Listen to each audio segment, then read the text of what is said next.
today, which I do all of the time because time is important and casual conversations that don't generate revenue are fun, but for somebody who places extreme value on time, I think your time is better spent actually learning something.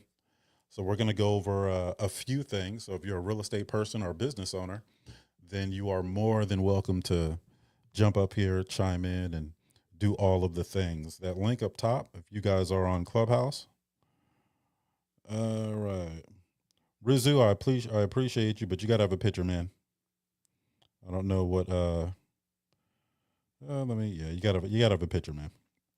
So you guys are more than welcome to come up, but if you don't have a picture, then I can't really take it too serious.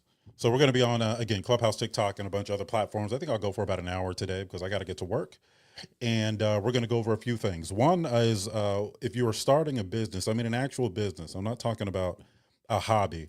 A lot of people don't realize there's nothing wrong with having a hobby. If you want to turn it into a business, just do it the right way, or it's going to be a lot more expensive for you in the long run, to the point where you may just wish you kept it as a hobby. So we have a few resources to help people who are starting businesses.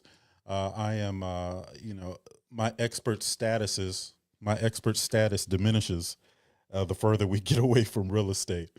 So for me, I started a few successful businesses, but I bring in consultants when we're training people how to start their business from scratch. And I bring in consultants for the different areas of business that they're going to need. And a lot of people starting a business have no idea where to start, what to do first, who to call. So they gravitate towards, a lot of the free stuff like right now. And there's nothing wrong with that. I think you should be doing that. A wise group of young students once told me, do what you can where you are with what you have. And that's not a bad thing. But there's very few places where you can go and get everything you need to start your business, and not have to go back. Like you get the final blueprint. Like as soon as you're done with that place, you know exactly what to do from start to finish, who to talk to, what your business plan looks like, what your legal structure is going to be. You have a strategy and planning plan to go ahead and move forward with your business. All of the things. It just doesn't exist. So I wanted to create one. But just because I've had multiple successful businesses, that cross the seven-figure mark, that does not mean that I'm an expert in starting businesses. I just know who to call. So what I did was I reached out to some of my consultants and some newer consultants that I met recently, and I said, "Hey, look, I want to. You guys know how I am about time. I want to create something where people don't have to go all over the world trying to get every aspect of their business taken care of. I want everybody in the same place." And let's examine, and I did this for a few months, what is every possible scenario someone would have to experience, or someone is likely to experience when starting or scaling a business. And then we dissected it, and then we dissected it again, and then again, and then again. So every possible thing, regardless of what type of business it is, whether it's products or services, what are they going to encounter and what do they need to know? So once I was able to acquire all of that information, and it took some research, right? Because I'm a real estate guy. My business model was outsourcing, right? So basically, I would position myself as someone who offers a particular business, and then when I got the orders in, because I had the relationships, when I got the orders in, I would just hire other companies to do everything. So I've done that multiple times, and did very well doing that. But I wanted everybody in the same place. So Venture U is a program that we're going to be rolling out through the Four Data Points Academy. But right now, it is an international business retreat. It's 5 days. This time, it's going to be in Medellin, Colombia. We're only reserving 16 spots for people. We're removing all the distractions. We're taking care of people's ride to and from the airport, and I have every single consultant in the same house. So I'm going to be housing folks, feeding folks, and all of the things. But eventually, you guys will see that as a 3-week program offering. Uh, we're not sure whether it's going to be 3 or closer to 5 weeks. We're putting that together now based on availability and the consultants that I can get virtually after and before our event. So we're going to talk about some of that stuff. and we're going to talk about some real estate stuff. So, like I said, everybody knows me as a real estate guy. Any real estate question that you have, I should be able to answer. There aren't many that I haven't been able to answer, but I typically don't like to close the rooms until we've answered all of the questions. So, that being said, let me sound check. Clubhouse, can you guys put a one in the chat if you can hear me all right on Clubhouse? Just put a one in the chat if you hear me okay. You folks on Instagram, put a one in the chat if you hear me all right on Instagram. And you folks on Facebook, just give me a one. Thank you, Corey. All right. All right. So where do we start? Where do we start in business? We get a business idea. And I'll typically break it down into about 5 or 6 categories, right? Maybe 5. So strategy and planning is one category. Then we get into financial and legal, infrastructure and operations, marketing and sales, product and service development. And then we get into personal and, and leadership. And then, maybe once we're positioned correctly, we'll get into funding and growth, right? So I want to talk about those things that people are going to encounter when they are starting their business. The first thing is, who do you need to talk to first? Business consultants or a startup coach? And people don't always understand what these folks are supposed to be doing, right? Now, a business consultant, they help you refine your business model, they validate ideas, and they create a roadmap. Now, I know quite a few business consultants. I know some very successful business consultants, and they can be effective. Can you always afford a business consultant to come in? Well, not for everybody, right? But if you see something out there that is offering business consulting services that you can't afford, that's something that you should probably gravitate towards. Now, in the strategy and planning phase, you got to have a business plan. And it's not always a business plan to go out there and get funding. And your business plan is not always going to be the end all be all, the final version. It's going to suck at first, but you continue to refine it, because I did my business plan and, I gave it to somebody. And just to give you some context, I needed a business plan because we're looking to scale up to be the largest training platform in the country. So, that's not something, because I'm the face of everything. I have other people working with me, but because I'm the face of everything, then I'm limited to how we can scale, because I have my hands in so many different places. So I came up with a business plan that was probably about 60 pages too long. It was about 100 pages, but I didn't give it to anybody outside of having somebody review it to make sure I'm not missing anything. But it forced me to look at every single detail of my business, and it actually uncovered, some bottlenecks, some places in my business that need extra attention. And it also forced me to look at some future exposure, all in one sitting. All right. So the business plan is something that needs to be handled in the strategy and planning phase. And then market research. So for me, my market, we kind of went backwards. So 4 Data Points Academy was really birthed out of necessity. I happen to have a corporate background and a training background. And within the everyday kind of rat race, I was responsible for training people.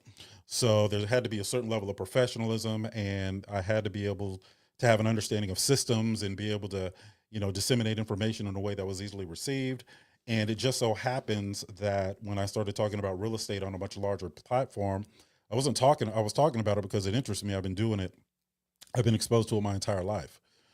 But what I found was there were so many people out there trying to kind of skew the vision of what real estate investing is supposed to be, and they were misleading people. And then you had every Joe Schmuckatelli, they flip one house and the next day they got a course or a mentorship program, and it was just a bunch of garbage out there. So I actually came up with the 4 data points to make sure that, at least, even if I never spoke to somebody again, if they could master those 4 questions: what does it cost? What does it cost to fix up? What's it going to be worth when I'm done? How much income can it generate?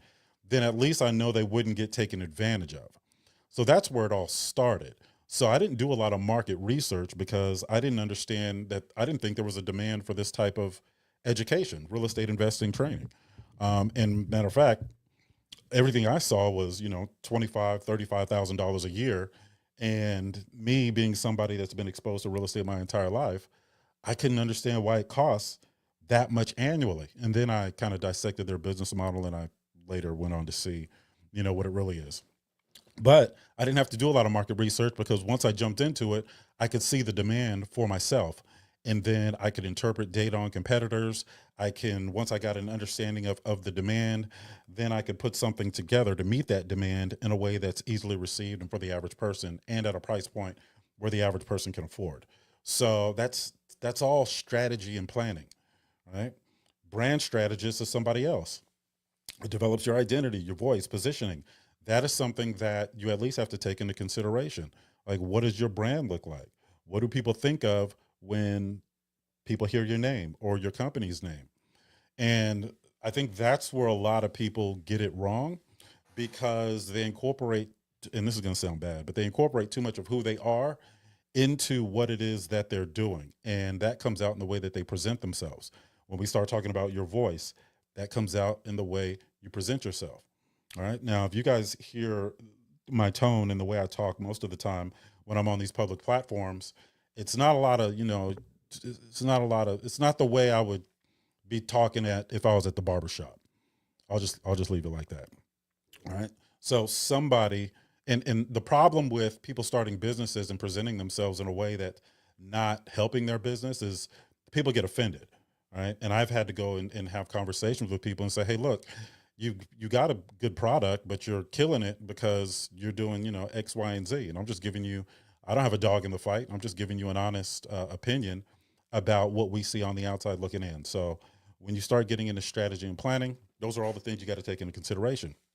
Now, I'm gonna get into real estate stuff in a little bit, but I wanted to just give you kind of an idea of some of the things that we're going to be going over at this retreat and that program. I don't want to bring it up again because I'm a little more excited to talk about real estate than anything else. Clubhouse, I don't schedule these rooms anymore, so it's just going to be pop up style. If I'm live streaming somewhere else, I'll bring Clubhouse up, but I typically don't schedule these rooms, so you guys aren't going to see me much on here. So if you have any questions, feel free to go ahead and ask them when you get them, or feel free to just come up on stage. There's not that many of you guys. All right. So, and of course, I'm not going to get into the financial, legal, infrastructure, operations, and all those things. We typically will have a conversation with somebody that's starting a business.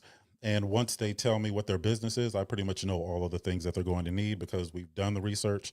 And then I have people that are going to be doing some extended research specific to that person's business. So ventureu.live. That website is up. It's up I think you guys can see it on Clubhouse. That's the link up top.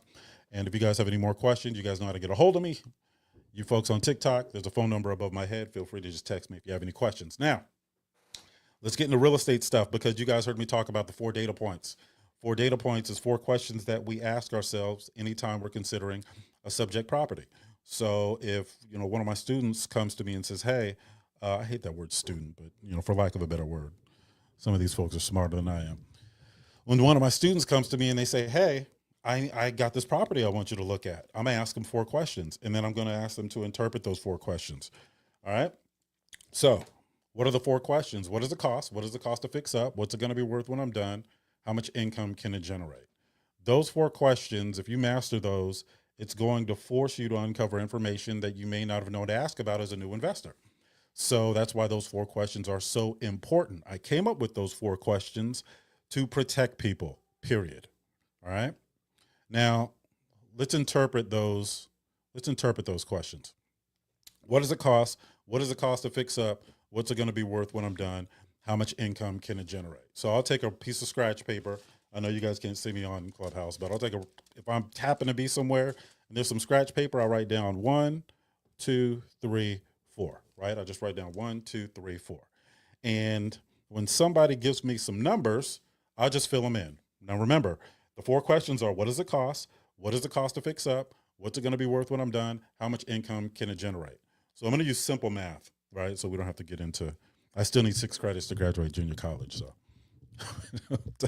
I don't do hard math in front of people. All right. So let's say, I'll go to one of these smaller markets where you can still buy a fixer-upper for 30, 40,000. Let's say that data point number 1, what does it cost? That's going to be, we'll say 30,000. Data point number 2, what does it cost to fix up? We'll say another 30,000. Data point number 3, What's it going to be worth when I'm done? We'll say it's in a neighborhood where homes are selling for $100,000. How much income can it generate? $1,000 a month. Okay. Now that is the same 4 questions that you'll ask, whether it's a single family home or whether it is a 2,000 apartment development. Okay. Now let me show you, I'm going to write a second group of 4 also. I'm going to say, what does it cost?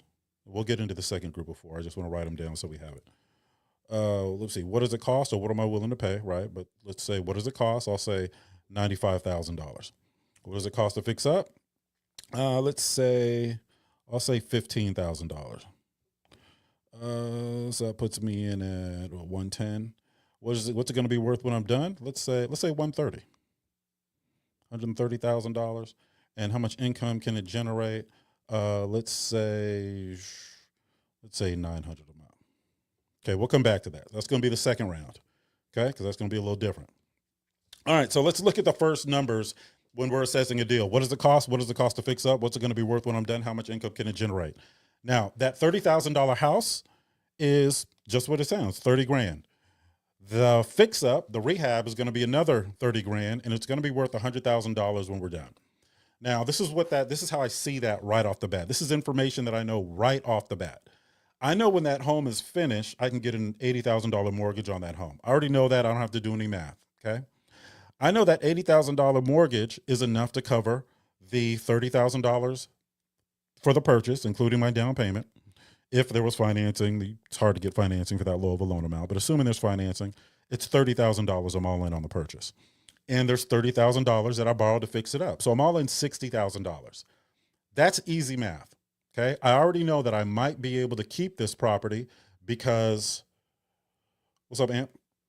I already know that I might be able to keep this property because my cash out refinance is enough to pay all the existing debt, right? Now, you folks on Clubhouse have heard me go through this multiple times. And some of you guys on Instagram, I see if you guys have gone over this with me. All right. So get some more real estate. So I know that I might be able to keep this house. I also know that I can put that new $80,000 mortgage. If I decide to keep this property, I can put that new $80,000 mortgage into my payment calculator. And depending on the interest rate, that's probably going to cost me about $700-800 a month. Let's say $800 a month. Okay.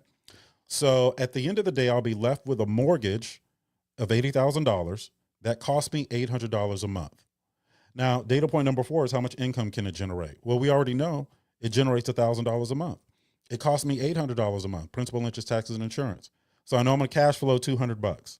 Now I just got to determine, is that cash flow worth it for me to move forward with that purchase? All right. Now, what else does it tell me? It tells me that when I take that $80,000 mortgage out and I pay off the $30,000 for the purchase and the $30,000 for the rehab, that I got $20,000 left. Now, minus points and fees and all that. But for sake of this conversation, I got $20,000 left. That also tells me, because I still own the property, it's not a taxable event. So that $20,000 is tax-free. So right off the bat, I can do that napkin math to say, okay, yeah, I'll go ahead and put an offer in on this property. Now I can also just flip it, sell it, right? Remember, I'm all in 60,000, 30 for the purchase, 30 for the rehab. And then once it's all done, it's going to be worth 100,000. I could just sell it for 100,000, pay back the 60. Now I got $40,000 minus points and fees and real estate commissions. If I use a realtor, I can usually sell it myself. I'm a broker in multiple states. But even I can still sell it myself, even if I'm not a broker in that state. You're allowed to sell your own property for sale by owner. And then I could walk away with the whole 40 grand or close to it. Now, I'm going to have to pay taxes on that 40 grand. I'm going to have to pay short-term or long-term capital gains tax, depending on how long I had it. But I can 1031 that into another property, right? But I need to know what I can do before I put an offer in on this property. Okay. Now that's the first scenario. Now I'm gonna do another scenario.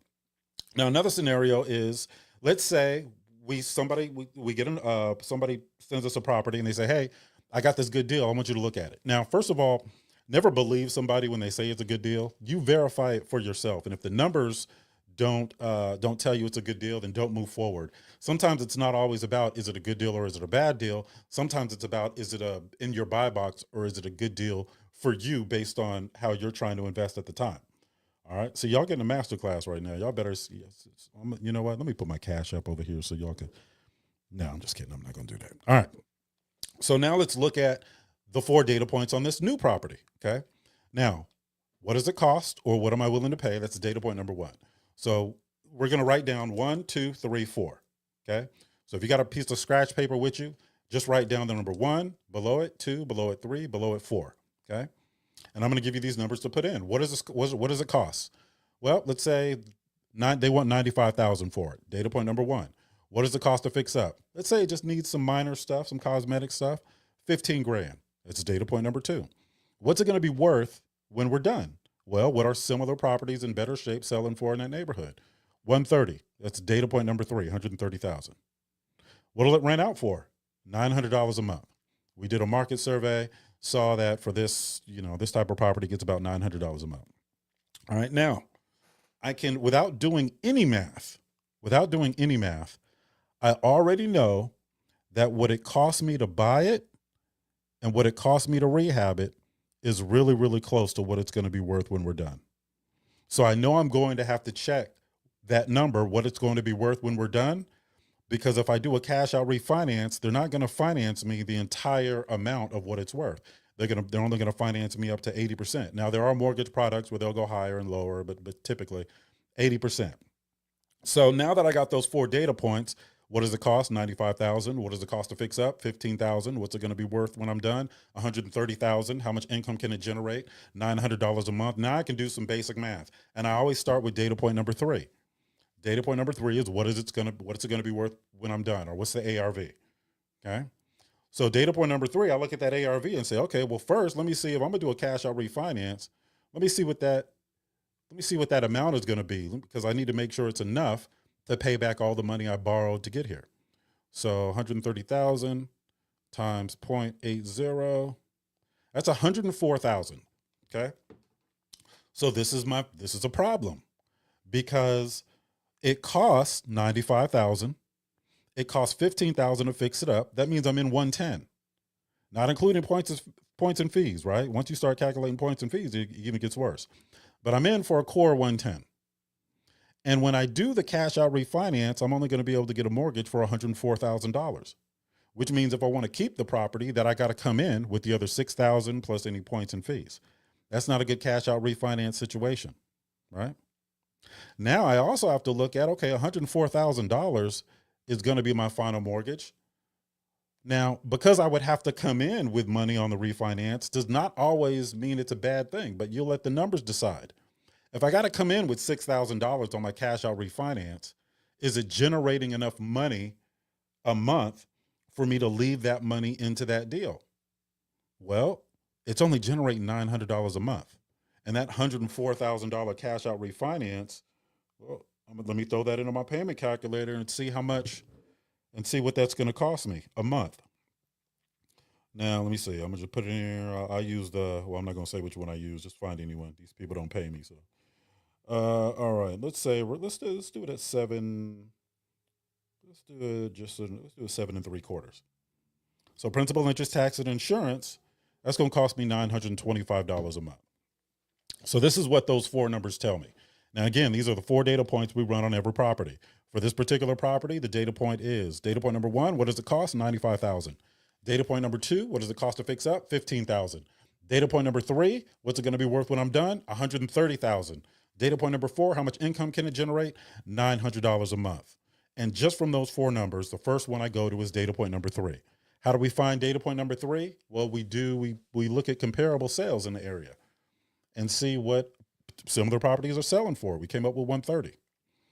Now, how do we know what our cash out refinance amount is going to be? We just took 80% of the 130, and that came up to 104,000. How do we know whether that's good for us or bad for us? Well, is 104,000 enough to pay back all the money that I put into the property, financed and hard cash? Well, 95,000 is the purchase, 15,000 is the rehab. That puts us at 110. Now we're upside down. That cash out refinance is not enough to cover all of the existing debt. And that existing debt is not debt you want to go on for long term. It's not designed for that. So your situation only gets worse. Now, I can come in with some more money to pay off all that existing debt since I'm going to be short, but I don't necessarily want to do that unless the money that I'm putting into the property can stay there because the income that it generates is a really good return. But in this case, it's not, because it's going to cost us $925 a month to own the property, and it only makes $900 a month. So that is not a good, that's not a good investment. I think most of us would agree. Now let's do another one. Let's run the 4 data points on this this is another actual scenario. Okay. This was in, I try to use the same scenarios over and over so we don't get caught up in the scenario and we can focus on the numbers, but this actually happened. This was in Jackson, Mississippi. I had some students down there, and I actually flew out there to them just because I was able to do this when we first started. This was some years ago, but I was able to do this when we first started because when people signed on to our mentorship program, I would physically fly out to where they were and show them what I see in that neighborhood and how I look at it and run the numbers and all of these on all these different assets in a particular neighborhood. So this is when I was still able to do that. So it was really, really fun. And I flew out there, and there was this one house that came up, and these are the 4 data points on the house. Now, remember, when we're running the 4 data points, all we're doing is asking a question, right? What does it cost? What does it cost to fix up? What's it going to be worth when I'm done? How much income can it generate? Now, don't get out there like this is the end all be all, because you can mess around and get hurt financially. This is just enough information to determine whether or not we want to move forward with putting in an offer in on a piece of property. Okay. Now, this house was only $10,000. Okay. It's a $10,000 house. So that's data point number 1. Data point number 1 is, what does it cost, or what am I willing to pay? What does it cost if it's for sale? What am I willing to pay if it's off market? We have to determine that number. So data point number 1, $10,000. What does it cost to fix up? $40,000. So data point number 1, what does it cost? 10 grand. What does it cost? Data point number 2, what does it cost to fix up? 40 grand. So we're all in 50 right there. What's it going to be worth when we're done? Data point number 3, what's the ARV, after repair value, after improvement value, whatever you want to call it? 25,000. And this particular one generated $700 a month. Okay. Now, this is why having somebody that you can run all your stuff past is important. Now, if I ask an average investor, would you pay $50,000 for something that's only going to be worth $25,000 when you finish? Most of them will say no. Actually, we use this example in our virtual classes. I use this example. I say, all right, who says that's a good deal? Who says that's a bad deal? Half the people say it's a bad deal. The other half say it's a good deal, but I think they just think it's a trick question. So we go back and forth. Now, yes, that is true. You would be paying $50,000, 40 for the rehab, 10 for the purchase. You would be paying $50,000 for something that's only going to be worth $25,000 when you finish. I understand that. Okay. Also, this tells me you're not going to be able to get financing. No bank is going to finance something that's going to be worth half of the money that you put into it. So this has to be all cash. That's something else that it tells me. But it also tells me that $700 a month is $8,400 a year. Now you're going to put in $50,000 to make $8,400 a year. So, okay, well, what's that return? So what's 8,400 divided by 50,000? 16.8%. And that's just the first year because it's all cash, right? And then, year over year, the return is higher, obviously, because you don't own anything. There's no more debt on the property. So that is a 16.8% return on $50,000. So is it a good deal? Is it a bad deal? No, this just shows me what it is. It's just a deal. Now, is this in my buy box? I don't know. It depends on what type of investor I am at that time. Sometimes I need to get all my money back out of the deal. Sometimes I need to park some money in the deal. So if I park some money somewhere, it needs to be getting a good enough return because I'm not going to leave it in the bank. So Chase can take my $50,000 and then lend it back to me at 25% on a credit card. All right. So maybe I'll park it. All right. But if you don't ask the right questions, you don't always know whether it's a good deal or not. Let's say you have $50,000 in a self-directed IRA, and that self-directed IRA is getting 8%, and you have the ability to get this deal. Well, your self-directed IRA is only getting 8%. This deal's given 16.8% the first year, and it goes up significantly because there's no debt on the property.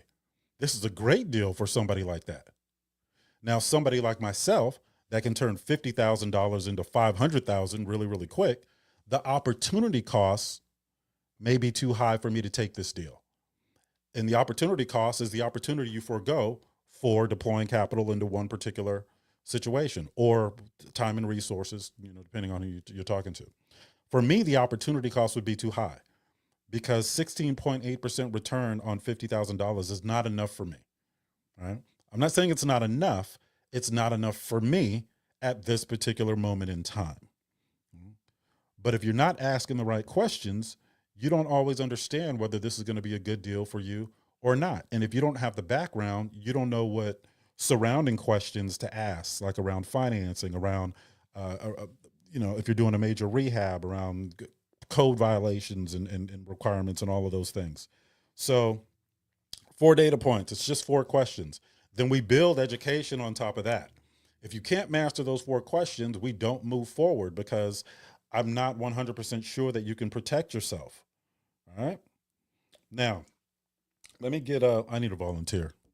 And since Clubhouse, you guys are right in front of my face, I need a volunteer. Actually, there's somebody in our real estate family. Jeremiah, come on up here, man. Don't be shy. Unless you're in the waiting room at like Planned Parenthood or something, don't. Just put it in the chat that you're not available. All right, Steven, Jeremiah, too slow on the trigger. Come on, brother. Somebody come up here. Somebody raise your hand, or I'll just go off and pull somebody. There's Jeremiah. What took you so long, man? There he is. All right. Jeremiah, what's up, man? What's going on? Did we run these on that duplex you got, or I think we did, but I don't remember. Run what? The 4 data four points. data points? I know you did, but did we do it together? Oh yeah. Okay.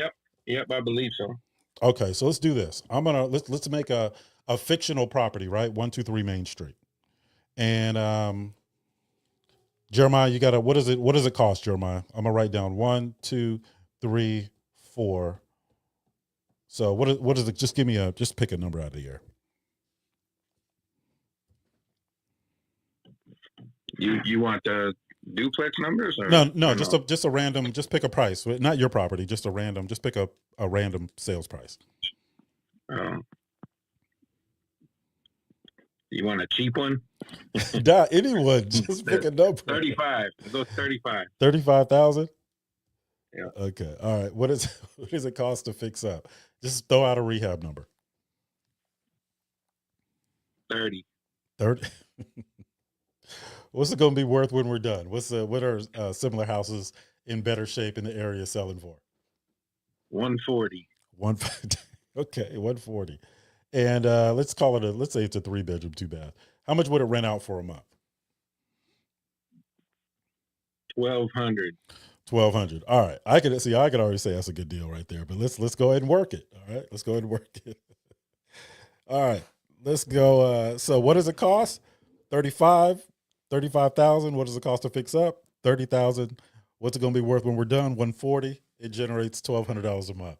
I like these low amounts because I'm from the Bay Area, California. You can walk in my neighborhood with $1 million cash and still can't afford to buy no place to live. I like these little $30,000 shots. I could do those all day. All right. So the first thing that this tells me is the property is going to be worth 140. So my eyes automatically look at, okay, I can see I'm going to be all in 65, 35 for the purchase and 30 for the rehab. And then 140, I got to calculate 80% of that, because if I do a cash out refinance, it's going to be for 80% of that value. And I got to make sure that 80% is enough for me to get all of my money back out of this deal while paying off all of the existing debt. Now, it doesn't matter whether we pay it in cash or whether we borrow it. We want to get it back. So we're going to be all in 65,000. So the first thing I'm going to do is take an ARV of 140,000 times 0.80. That puts me at $112,000 mortgage. I can tell that's a good deal already, right? That's $112,000 mortgage. Now, I've been doing this long enough to know that The $1,200 a month in rental income it brings in is going to be enough to cover that. $140,000, 80% of that is going to be 112,000. So I'm going to be all in 65. So 112,000 minus 65,000 equals 47,000 bucks. That means once I buy this property, once I fix it up, once I put a tenant in there, and then I do a cash out refinance at 80%, after I pay back all the existing debt, that's 65,000, I'm going to have 47,000 in my pocket and tax free, right? Now, points and fees, right? You got points and all the closing costs and all that stuff. So let's say I'm going to have 37,000 tax free. Let's say 35,000, right? That's a pretty good situation, as long as this $1,200 a month in rental income is enough to sustain that $112,000 mortgage. Now let's see. I'm going to put 112. This is just a regular payment calculator. There's a million of them. They all do the same thing. That $112,000 mortgage, principal, interest, taxes, and insurance is probably going to cost me about $990. All right. So let's call it $1,000. So $35,000 in my pocket, and it cash flows $200 a month. I'm going to tell you right now, a lot of investors are not going to get excited about that cash flow because it only cash flows $200 a month. So you got to replace one water heater. Guess what? You're upside down. You have any 1 month vacancy loss, you're upside down. But it doesn't tell you whether it's a good deal or a bad deal. It just shows you what the deal is. And you have to determine, is it a good deal or a bad deal for you? Thank you on TikTok for that one person that shared the room. We really appreciate that. All right. So you got to determine whether that one deal is good enough for you. And in this case, that might be good enough for me. True, I'm only making $200 a month on the cash flow, but I got $35,000 out of the cash out refinance. So as long as this property is paying for itself, I can deploy that capital into another project, right? As a down payment. $35,000, that's a down payment on something, right? Now, me as a real estate investor, somebody that has a real estate investing business, I wouldn't just put that $35,000 back into another real estate asset. I would probably put it into marketing, into my business, so I can generate more conversations, get more people into my CRM and database, so that I can generate conversations where I don't need the capital up front to be able to acquire the real estate. All right. Everybody shows you how you can, I can show you guys, the mechanics of doing that. Matter of fact, we'll get into that in a second. So if you guys are on TikTok, if we get up to, let me see, we're on a couple. If we get up to, let's say 10 shares on TikTok, then I'll show you what it looks like to buy a piece of property without needing the down payment and all that stuff up front. So if we can get up to 10 shares on TikTok, then I'll go ahead and hook y'all up with this. This is something that I've went over on our workshops, and this is something that I went over, not just virtual workshops, but in person and on some of these live platforms. So I will teach you guys what it means to buy real estate with zero capital up front. I need you guys to do something for me, though. I need you guys to get me up to 10 shares on TikTok. And Clubhouse, I'm not really looking at too much, but I'm going to put my TikTok thing up there. Hold on. So I'm going to type my tip top. You old when you can't even say it no more. I'm going to put my talk tick up here. All right. What is it? What is my TikTok? Shoot. Because somebody told me what my okay, I think it's at 4 data points. At 4 data points, I believe. There it is. So I put it in the chat. So if you guys join me on TikTok, if we can get up to 10 shares, then I'm going to go ahead and then I'll teach you guys how to buy the real estate with no money out of pocket. So while we're working on that, anybody got any questions on any platform? What up, James? See you over there, brother. All right. What are we up to? 8 shares? All right, we up to 8 shares. We get 2 more shares, and then I'm gonna get into it. I'm gonna teach you guys how we do that. And then I may have another incentive for you guys. All right. Where's my music, man? I need more. Hate that I can't do music because they hit me with the copyright. Where are we at? 8 shares on TikTok. If we get 2 more shares, then I'll teach you guys what it means to buy real estate with zero money up front. And then we're going to spend. Okay, that was quick. All right, so let's do it. Now, when we're buying real estate, we are always going to run the 4 data points. Okay. And I'm going to use one of the ones that we already did. And all right, let me see the 30, 30, 100. Yeah, we'll do that one. Okay. So there are 4 components, and you folks in our real estate family, this should be sounding real familiar to you. There are 4 components to acquiring real estate with no capital up front.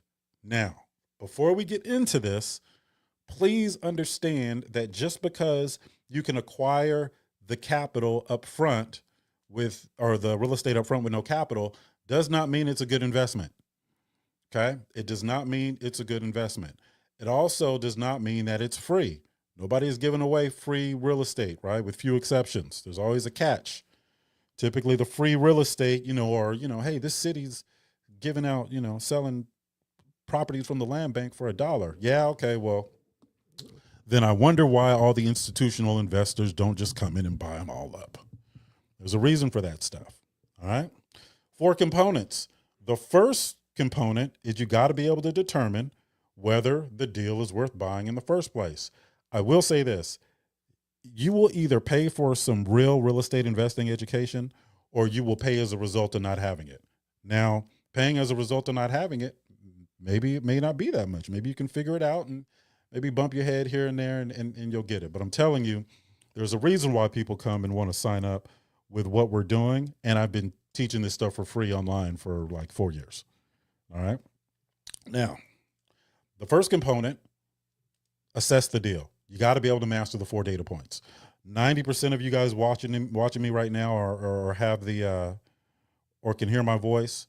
You guys already have that guide. I did that guide 4 years ago. I was giving it out to everybody that was even interested in getting into real estate investing.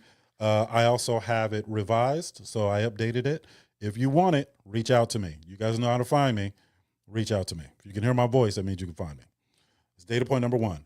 Assess the deal using the 4 data points. Not data point. Component number 1.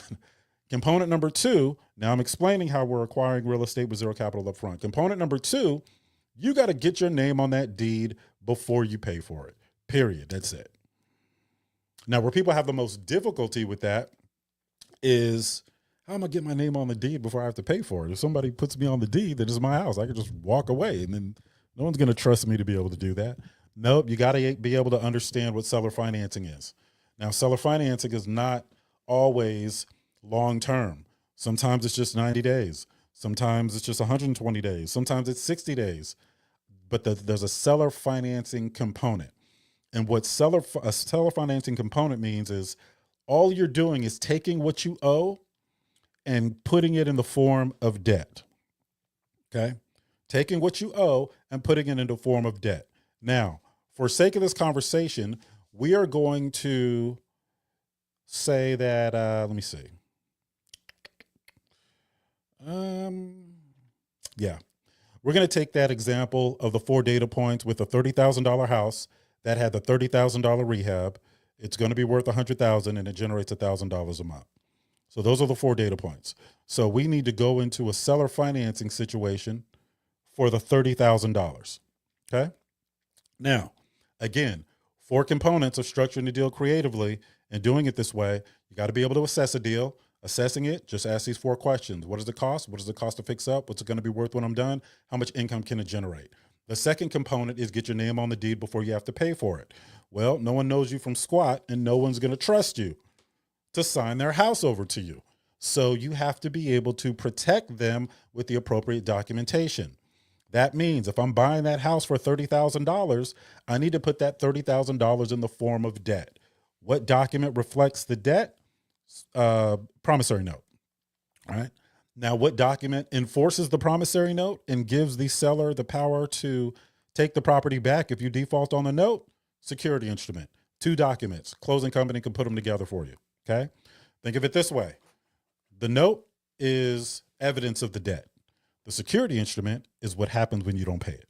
So all those folks you see getting foreclosed on in pre-foreclosure and ultimately getting foreclosed on, the security instrument was invoked and it gave the lender the power to foreclose on the property. So you want to offer that same protection to the seller. Otherwise, why would they trust you? Well, they wouldn't trust you. All right. So recap, when you're acquiring real estate for zero capital up front, you first have to determine whether it's worth it to do so. How do you do that? 4 data points. What does it cost? Or what am I willing to pay? What does it cost to fix up? What's it going to be worth when I'm done? How much income can it generate? 4 questions. I have the guide for you to be able to analyze those 4 questions. Component number 2, you got to be able to get your name on the deed before you pay for it.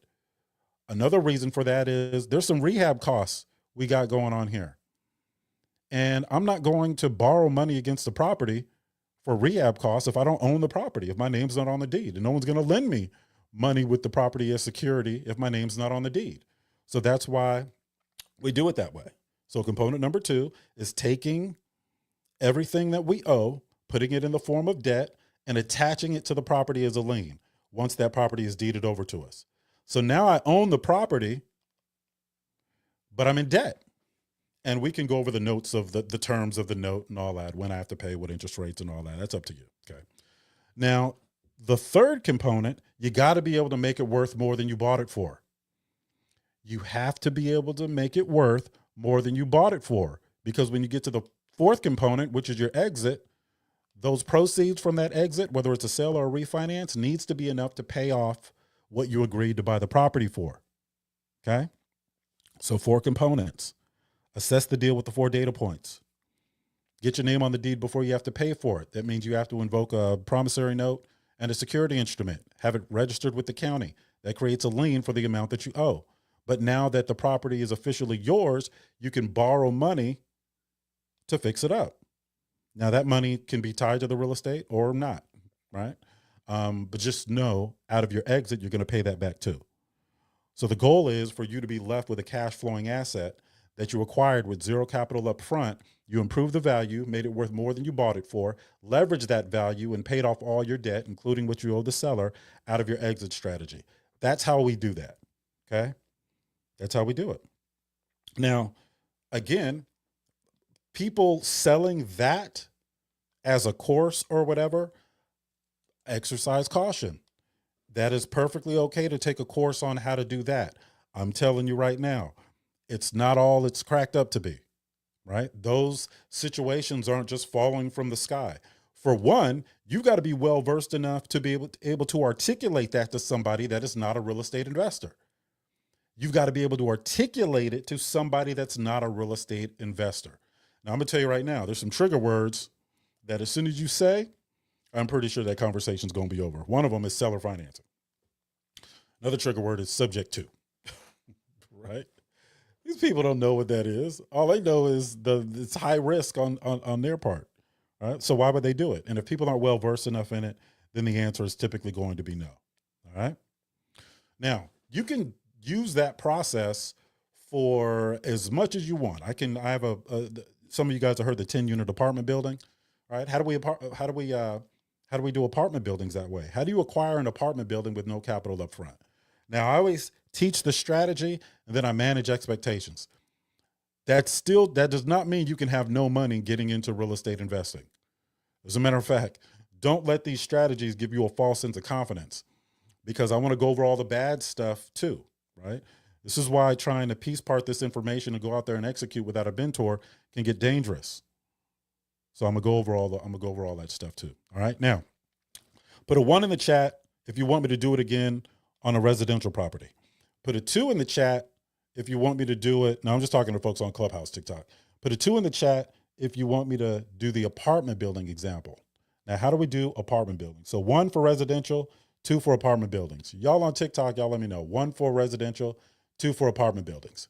So wherever you are, we're going to explain how we acquire it with zero capital. Okay, so Jerry says 1 residential. Okay.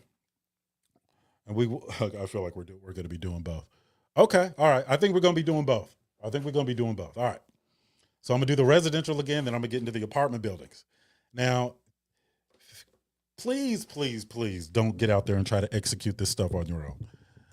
I'm telling you, there is, especially when we get into the apartment buildings, there is so much that can go wrong and sideways, and you constantly have to be looking at everything, right?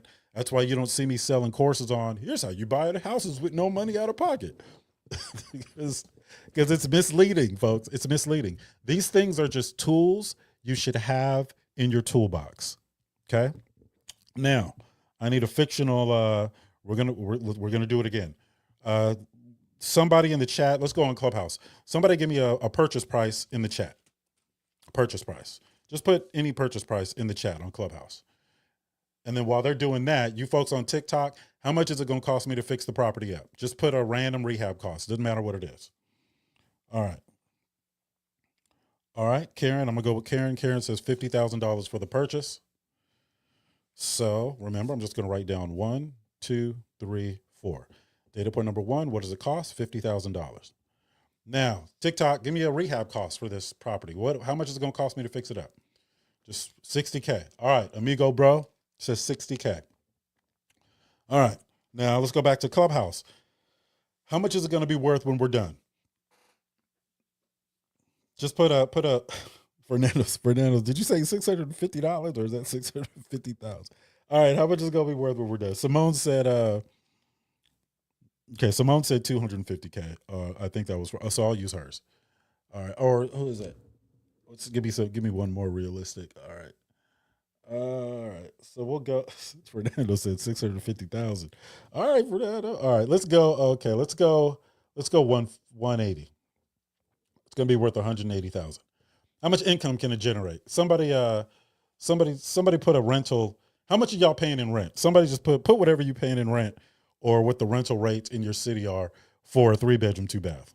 I'll just pick the first one that comes up. TikTok or Clubhouse. What's the rental amount? How much income can this property bring in? All right, Mo Cheese says 1,500. All right, so that's where we are. He got Simone. Okay, I heard that. Go ahead, Simone. Simone, where you from? What city you from, Simone? Robert's on Clubhouse. All right, 15. We're gonna go 1,500. Atlanta. Okay, all right. Saturated. My last 5 deals were in Atlanta. I ain't even from there. All right. Okay, so here we go. Now we got a buy. Somebody calls me and say, Otis, hey, what's up, man? This is Skeeter Jones. I got this deal for you. It's usually a wholesaler, right? And check it out.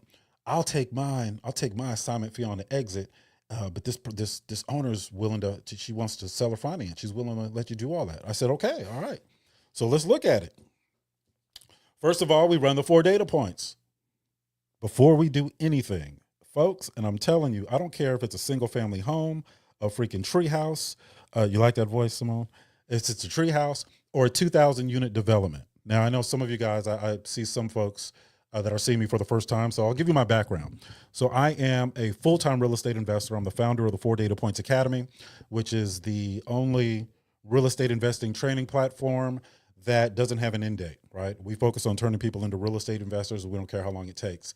I've also been in the multifamily commercial industry for over 2 decades. I exited a couple of years ago. Now I own multifamily, so I'm not in it on the corporate side, managing these developments or these portfolios. That's what I did. I was overseeing $650 million of multifamily commercial assets.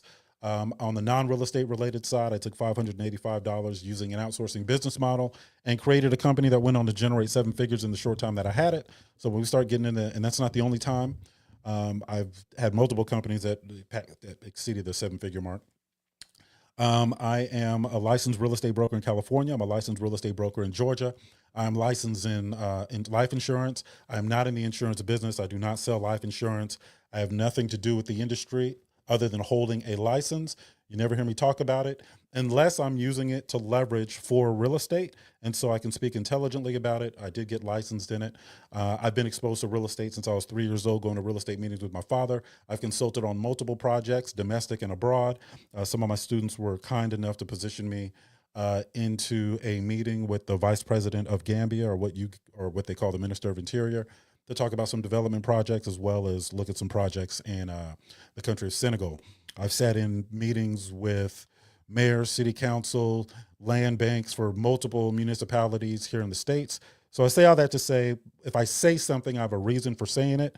And it's not just it's not just a hobby that I picked up in the lobby, baby.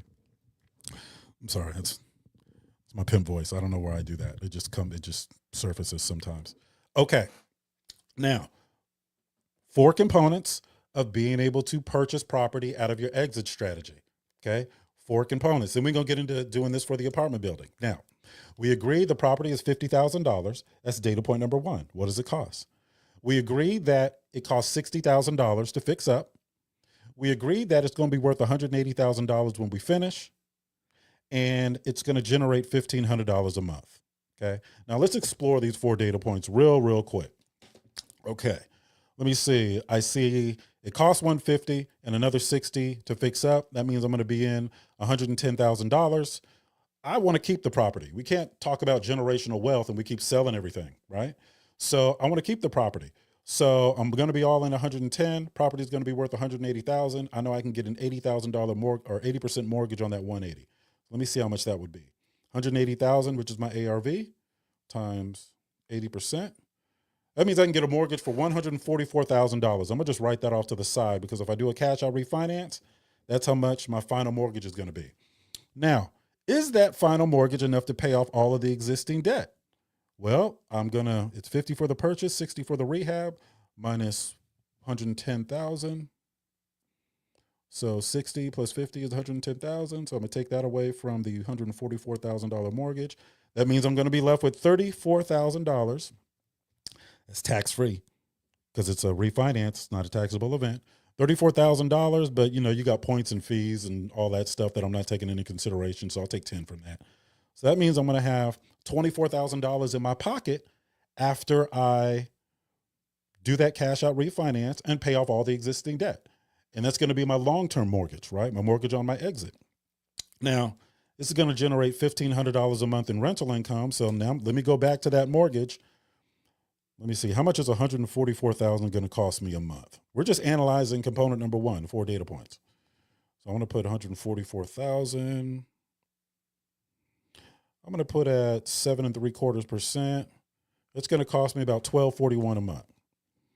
So let's round it $1,250. So I'm going to cash flow $250 a month. All right. So I can look at those 4 data points. I see right now I'm going to cash flow $250 a month, which most investors will tell you that's nothing to get excited about. But I also get $34,000 out of this cash out refinance. And once I subtract all the fees and stuff, that's still $24,000. Now, this process will probably take about 120 days. Now, so you have to determine, now remember, we're only on component number 1. You've got to determine, is $24,000 tax-free and $250 a month in perpetuity, is that good enough for you to move forward with this? It's not always good deal, bad deal. Sometimes it's just deal. This is what it is. Is it worth your time? Some people will say yes. Some people will say, no, it's not. It depends on what you have going on. So for somebody that knows how to do this while working a full-time job, and because we teach people how to do that, how to invest from 2,500 miles away, we teach people everything, right? And sometimes you can't fly out there every weekend. It's just not feasible, right? So if you know how to invest from a distance and you can still maintain your current living situation, absolutely, your current job situation, absolutely, this may be a good deal. But if you're somebody that is constantly investing and you know that opportunity, there's more opportunity elsewhere, better opportunities, this may not be worth it for you, okay? So I say all that to say, it's going to be different for everybody. Now, we're going to buy this deal with no money up front. We just did the first component, which is run the 4 data points to see if it's worth buying in the first place. And we did. And by the way, folks, the more you run these 4 data points, the easier it becomes. You start doing this stuff in your head, right? What component number 2? Component number 2, when structuring deals creatively, get your name on the deed before you have to pay. Get your name on the deed before you have to pay for it. That is a magic pill. So this property is $50,000. So how do we get our name on that deed? We say, all right, Mr. Seller, I'll tell you what, let me go ahead and buy this property from you for $50,000. Now I've got some other projects going on. I got to move some money around. So let's do this. Go ahead and deed me the property. You don't have to deed it to me directly. We can go through escrow or a closing company. And then what we're going to do is for that amount, just so we can keep everybody honest, my $50,000 debt to you is going to be in the form of a promissory note. And so you don't have to take me back to court to get it. We're going to incorporate a security instrument, which allows you to foreclose if I default on the note. Now, I can articulate that in a way that's a little easier to receive, but that's the conversation. So when we walk away from that closing table, I now own the property for $50,000. But the seller of the property now has a debt in their favor on that property that's registered with the county in the form of a lien. So no matter what happens, if I default on the note, and we can agree on the terms of the note, if I default on that note, they can foreclose the property. So if they deed it over to me and I run off to Mexico, never to be seen, they can just get the property back. Okay. That's why it's called a security instrument, right? It enforces the note. So that's component number 2. So now I own the property and I may have to start making payments on it, but I usually don't have my first payment start within the first 90 days or 120 days. Why? Because I'm going to exit and I'm going to give them all their money before that first payment ever takes place. So why would I schedule a payment at all if I'm going to do that? Because I'll entice them with a high payment. You can entice them with a high payment. For example, hey, Mr. Smith, look, let's make the first payment not due within 120 days. Every payment after that, $10,000 a month. Well, shoot, I'll take $10,000. $10,000 a month, and if you don't pay me, I can foreclose? Absolutely, I'll do that. But it doesn't matter if I make it $10,000 a month. Doesn't matter if I make it $15,000, $20,000 a month. This person's getting all their money before the first payment is ever going to be due. Okay. So component number 1, we assessed the 4 data points, decided to move forward. Component number 2, we had the property deeded over to us, and in return, we set up a seller finance situation for about 120 days, right, in favor of the seller. And that debt is going to be attached to the property. So if I default, they can take it back. Component number 3, we got to make the property worth more than we bought it for. Well, we know we can do that because when we were running the 4 data points, we saw that data point number 3 said, hold on a second. Okay. We know we can do that because we saw in the beginning, data point number 3 said this property is going to be worth $180,000 when we finish. And then we did the math there, saw how much we can do on a cash out refinance and so on and so forth, right? So component number 3 is add value. You got to make it worth more than you bought it for. But how much is it going to cost me to make it worth more than I bought it for? Well, we ran the 4 data points. Data point number 2, what does it cost to fix up? We saw it's going to be $60,000. That's fine. I own the property now. I can go borrow $60,000 against the property. I don't even care if they put a lien on the property. I can go to friends to give me $60,000 on a property, or Circle of Influence. I can go to lendingclub.com or Best Egg or whatever. I can go to a mortgage lender. I can get that money. Okay. So now I borrow the money to fix it up. Now the clock is ticking, right? I'm all in 110. Right. Now that the property is fixed up, I can go ahead and put a tenant in there. And now we consider the property stabilized. Once you have a tenant in there, the property is stabilized. And the property is getting $1,500 a month. Now I just go to my lender, like we had planned to do in the first place, and say, hey, Mr. Lender, this is the situation. I got this property. I got $110,000 worth of debt on it. I got a tenant in there. It's making $1,500 a month. The property is worth $180,000. I need to borrow 80% of that to pay off all this existing debt. They say, all right, cool. Cash out refinance. For how much? $144,000. $144,000 minus the $110,000 I spent on the property puts me at $34,000. Add closing costs and all that stuff, take off another $10,000, puts me at $24,000. So now I got a tenant in there. I got a permanent mortgage, $144,000 mortgage that cost me $1,250 a month. So I'm making $250 on the cash flow, which isn't life changing. But I got $24,000 tax free. What do you think I'm gonna do with that? I'm gonna put it back in my business, or I'm going to put it down towards another cash flowing asset. Are you buying each property under an LLC? Sometimes yes, sometimes no. It depends. I say talk to a qualified professional. Most of my properties you'll find in a land trust, and then the beneficiary of that land trust will be one of my LLCs, and then the managing member of that LLC is another LLC. Typically, LLCs aren't always the best way to go. So talk to a qualified professional, and we've got people that I can refer you to that actually know their stuff, right? So it may be best for you, may be best for one situation, not best for another situation. I have multiple consultants that I will look to when we talk about legal structure and all that. Any property that I buy in my personal name is getting transferred to a land trust, period. All right. We don't want to trigger any due on sale clauses. So trusts are exempt from triggering the due on sale clause. To anybody that's familiar with the Garnt St. Germain, Garnt St. Germain Act of 1982 or 84, something like that. Anyway, So yeah, so I don't always use LLCs. Sometimes talk to a qualified professional, because it's not always just, okay, well, what should I use to buy real estate? They have to look at your overall financial situation to see which way is the best way forward. I'm not married to any one particular legal structure. I let the consultants tell me what I want to achieve based on my situation, or I tell them what I want to achieve, and then they tell me what the best way to get it is. But if you don't know what to do when you are talking to qualified professionals, tell them you want three things. Then I'm gonna get into, what are we at? We're on TikTok. We're at 18 shares. If we get to 25 shares on TikTok, I'll teach you how to buy an apartment building with zero capital up front.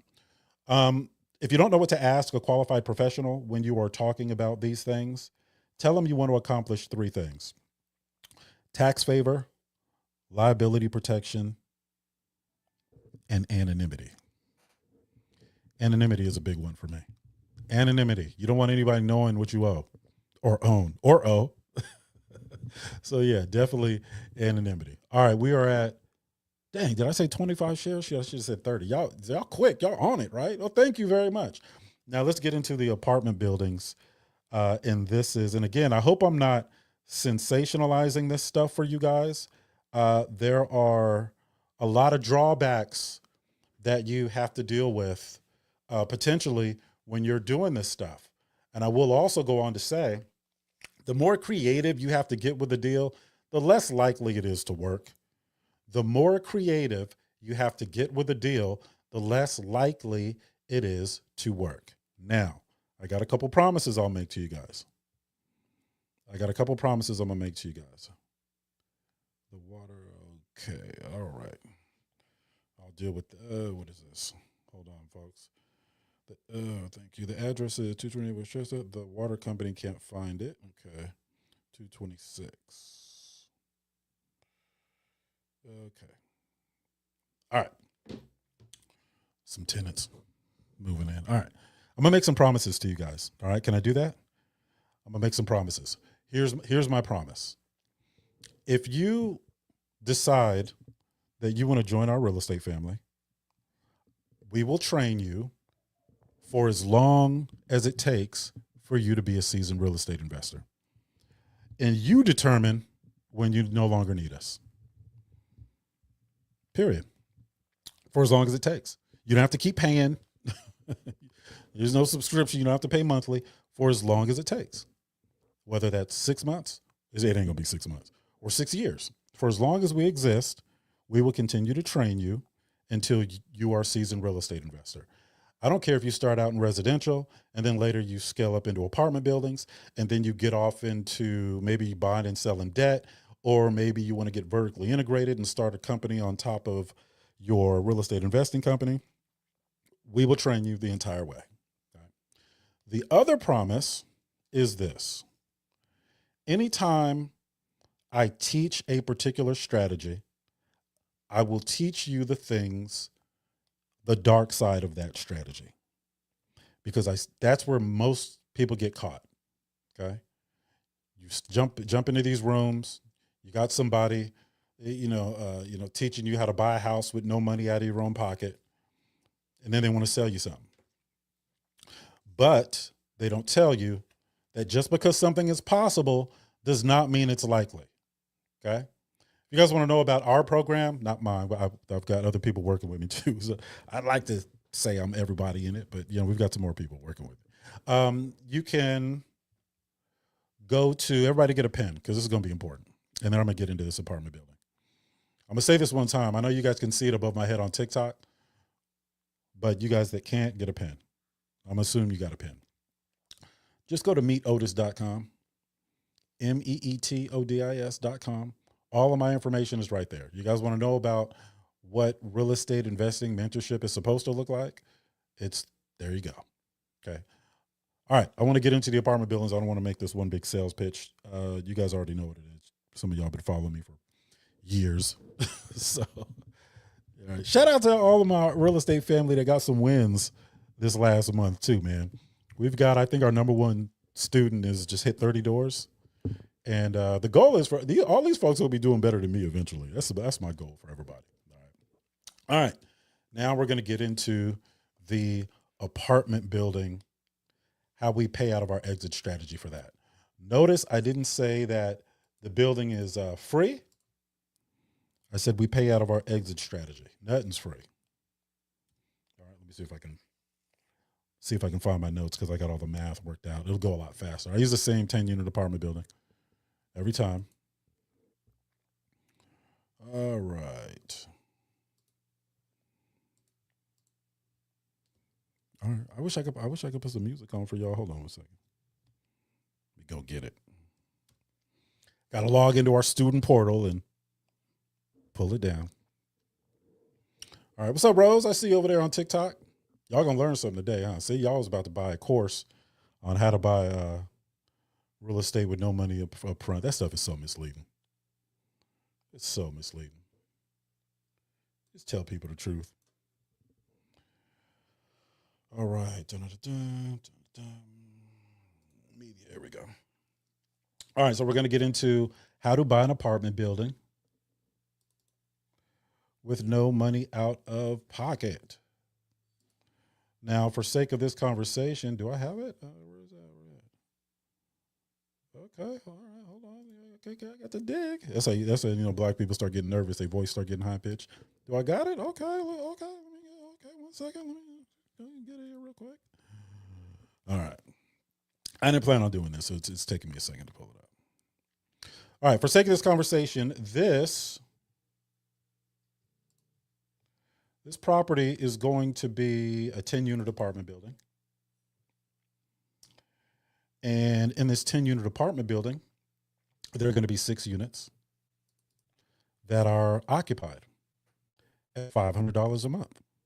Now, the thing about teaching this to folks that aren't familiar with multifamily commercial investing is so that you understand everything that's going on. I got to teach you stuff along the way. And you may not have time to absorb all of it. So you're just going to have to trust me. It is what it is. Okay. And then you can go and research on your own. Okay. Now, 10-unit apartment building. Remember, we got to run the 4 data points first. So I'm going to, let me get some more scratch paper. So I'm going to run the 4 data points, but you're not going to realize I'm doing it until I come to my conclusion on what's going on with this property. Okay. 10-unit apartment building, 6 units are occupied. If 6 are occupied, that means 4 are what? Vacant. Now, the market rent is $700 a unit. Market rent is what that unit rents for on the open market. But it's vacant because they need to be fixed up. Now, in this case, I can probably fix these units up for about $8,000 a piece, and there's 4 of them. So I already know I'm going to need $32,000. Okay, I'll probably note that. All right. The $500 per month times 6 is $3,000 per month, which is $36,000 a year gross rental income. All right. Now, there's no mortgage on this property. And if those other 4 were leased and in better shape, I could get $700 a month for them. But I don't have the money to do it. So they're going to stay vacant for right now. All right. Now, in this neighborhood, the cap rate, or in this area, the cap rate is 6.5%. Well, what's a cap rate? The cap rate is the relationship between the net operating income of a building and its market value. And we assume the market value to be what it's sold for. How do you do this as a first-time home buyer? Would I have to live in it? Felicia, reach out to me because I've reach out to me. I can explain that to you, but I don't want to forget your question.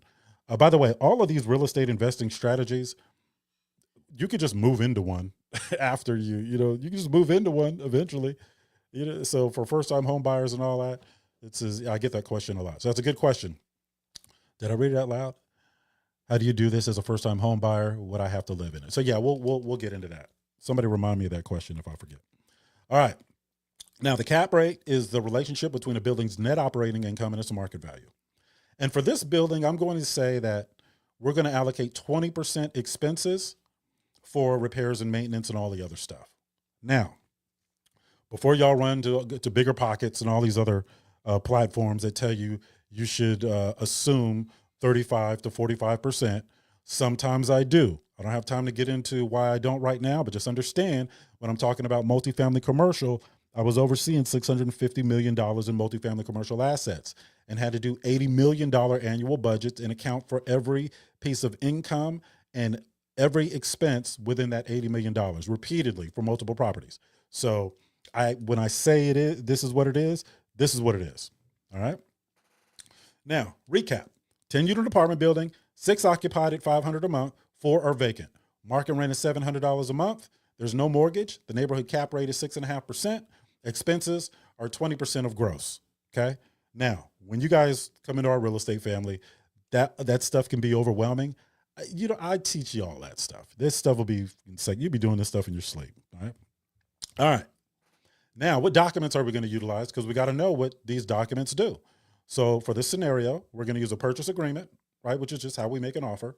A note, right? We're not going to pay for it right away. So there's got to be a note in there. There's got to be a promise to pay, because no one's going to deed a property over to us if our documentation isn't where it needs to be. A deed is just a transfer document. It's used when you transfer real estate from one to another. And a security instrument. Security instrument is the last document now there's other documents that we use. These are the main 4. Security instrument gives the lender the power to foreclose. Okay.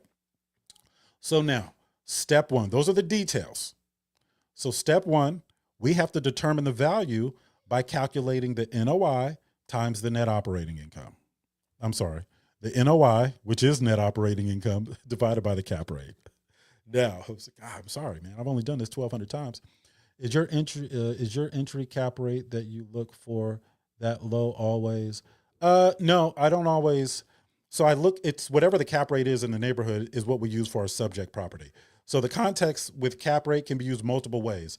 For example, in that area, the going cap rate may be 6.5%. But when I acquire the property, I may be running it at a 10% cap rate, which means I'm going to increase the net operating income. So no, I don't. It is what it is, just when I discover it. And I use the area cap rate to determine how much our subject property is worth. All right. So I got to do the math.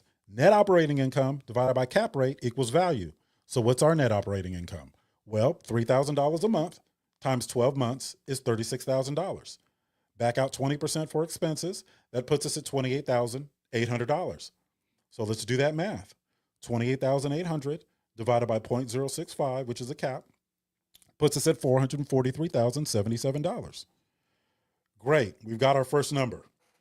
All right. Why do we do that? Because multifamily commercial is valued based on the income that they generate, primarily based on the net operating income, right? Now, all of this stuff can be manipulated. So when we do our due diligence, we get into the weeds. That is a whole nother phase. Now we're just determining how we structure this situation so that we don't have to have any capital coming up front. All right. So I go to Mr. and Mrs. Smith and offer to purchase it for $443,077, which is the worth based on their financials. Now, I got to offer them some incentive. What's up, Noah? Good to see you, brother. I got to offer them some incentive, because why would they sell it to me? If they just wanted to sell it for what it was worth, they could just sell it on the open market. So I'm going to say, hey, Mr. and Mrs. Smith, look, I want to buy your property for what it's worth, $443,77. That can't be disputed. That's based on your financials. But I've got a lot of transactions going on at one time, and I'm going to move them. I have to move my money here and there. So I'll tell you what, it may delay closing for 60, maybe even 90 days. But I'll tell you what, I'll throw in another $20,000 for your trouble. So in their mind, well, shoot, it's worth $443,000. He's going to give me another $20,000 for a delay. All right, we're in. Now, I always include one of the vendors, right? I always say, hey, look, I'm walking around the property and I see a vendor there. Let's say a landscaper, and I say, hey, what does it cost to do some, just some quick curb appeal stuff, not major, maybe a quick power wash. The guy says $2,500. I said, I'll tell you what, I'll give you $5,000 and have you stay on as my landscaper because I'm buying this building. But you got to give me a net 120. I can't pay you for probably 90 to 120 days. They'll typically agree, right? Now, it didn't have to be give them nothing. Maybe I can say, here's $500 out of my petty cash or whatever. But let's assume I give them nothing, right? But it comes at a cost. I got to give him double what he normally makes. And then I'm going to go into contract with him so he can be the landscaper going forward. All right. Now, this is where we are. Step 3. Now, remember, step 1, we had to determine the value by calculating the net operating income divided by the cap rate.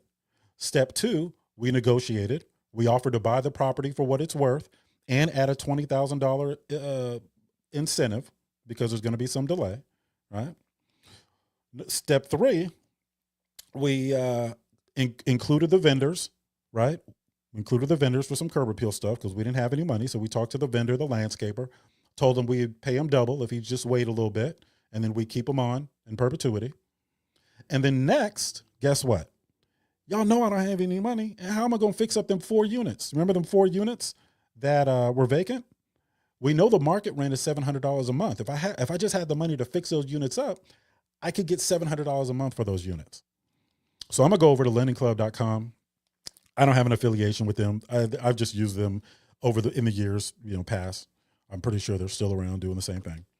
Or Best Egg. There's a million of them. Consumer lending sites. I know I need $32,000, but I know lendingclub.com is not going to give me no 120-day grace period to pay.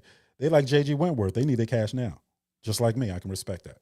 So instead of borrowing $32,000 to fix the property up, I'm gonna borrow $34,000, and I'm gonna take that $32,000 to fix the property up, and with the $2,000 I have left over, I'm gonna start making payments on it until I can exit. All right, be responsible with debt, folks. All right, so now let's tally up what we owe so far. We owe the seller for what the building costs, $443,077. We owe them an incentive of $20,000. We owe the landscaper $5,000, and we owe lendingclub.com or whatever consumer site we use $34,000. So we are on the hook for $502,077, and I got to start making that first payment to Lending Club in 30 days. Okay. Now the property's already been deeded over to me.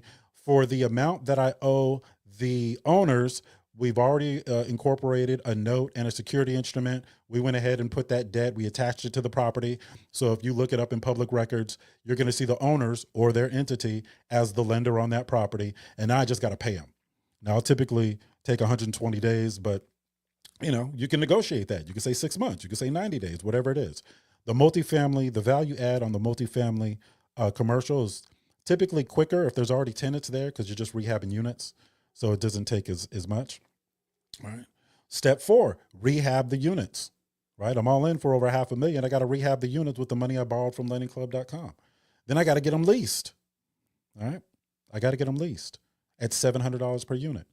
By the way, anybody that owns real estate that is looking to get their property leased, understand the 4 Ps: product, person, promotion, and price. Is the product show ready? Is it being promoted on all the correct platforms? And is the person responsible for getting it leased doing their job? Are they following up and reaching out to people and making contact and all those things? Those are the 4 Ps. We teach those in our program. It's called Landlord Launchpad. All my students have the guide, and I coach them through implementing all those policies and all that other stuff. All right. So step 4, now I can rehab the units with that money I borrowed from lendingclub.com. And after I get them leased, guess what I'm going to do? Math, right? Now I got it stabilized. I got the original 6 units getting $500 a month. I've got the 4 vacant units that are now occupied getting $700 a month. They're getting a little more because I fixed them up a little nicer. Those 6 units were already existing when I bought the place. All right. Now I just do the math. So now I got to calculate the value. $3,000 is what it was already making. But now with those 4 units leased, I'm getting another $2,800 a month. So do the same math. $5,800 a month times 12 months, $69,600. Back out 20% for expenses. My net operating income is $55,680. You use the same cap rate to determine your value. We use 6.5%. We'll stick with that. $55,680 divided by 0.065 is $856,615. What do we always do when we add value? Well, we can do one of 2 things. We can keep it or sell it. I'll keep it if it generates enough income to service the debt on the cash out refinance. If it won't, then I'll sell it, roll it into another cash flowing property. All right. So let's keep going. Our current building value is $856,615. I can get an 80% mortgage, which is $685,292. I owe $502,077. Now, for those that are familiar with multifamily commercial investing, you already know that this is a good situation. I just got a mortgage for $685,000 and change. I owe $502,000 and some change. So that means when I pay off all of that existing debt, how much do I have left over? $183,215. And on my cash out refinance, who's the first person that I paid? The owners. because that debt was attached to the property. I didn't even have to contact them. They just got a check in the mail. $183,215 in 120 days, maybe 5 months, right? Maybe let's say 5 months. I can probably do it in less than 120 days. I can have those units rehabbed in 2 weeks. All right. So $183,215 tax-free. It's tax-free because I still own the asset. There's no capital gains tax. What do you think I'm going to do with that 183? Well, now I'm going to go do another deal where I don't have to do seller financing. But because I understand how to structure these deals creatively, I may not put 183,000 into another property. I may put 30,000 of that into ads and targeted ads for people in the same situation, baby boomers looking to go into retirement. I may do that. I may bring in some consultants. I may start a marketing company with that whose sole purpose is to be my marketing leg to implement strategies to enter me into more of these conversations. I could do all types of stuff with it. Or maybe I'll just go spend it on a Lamborghini and start doing TikTok videos in front of it. No one. It seems to be working. Some of y'all done paid for some courses. So, all right, let me stop. Sorry, I get petty every now and then. All right. So let me see. Roll it back into another deal. Absolutely, I roll it back into another deal. All right. Now, this is where this is the part of real estate investing they don't teach you.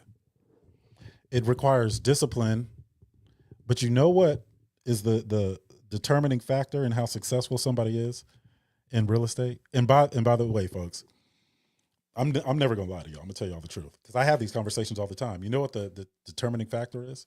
I can determine how successful somebody's gonna be. How they feel about themselves when they look in the mirror. How they feel about themselves when they look in the mirror.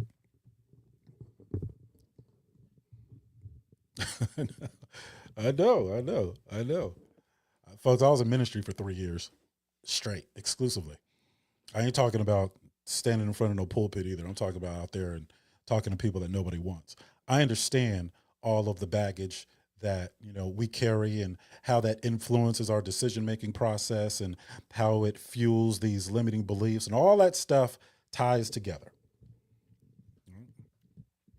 When we have workshops in the beginning, I tell people, look, there's 2 keys to being successful, and you guys can overlook them if you want, but I guarantee you, if you are successful as a real estate investor or an entrepreneur without these things, it's not because of them, it's you were successful in spite of them. Those 2 things are giving and forgiving. Giving and forgiving. If you carry that grudge, and I'm a professional grudge holder, folks. I'm telling you, I'm a professional grudge holder. It feels good to hold a grudge. As a matter of fact, I used to use it to give me that fuel for success, to be successful.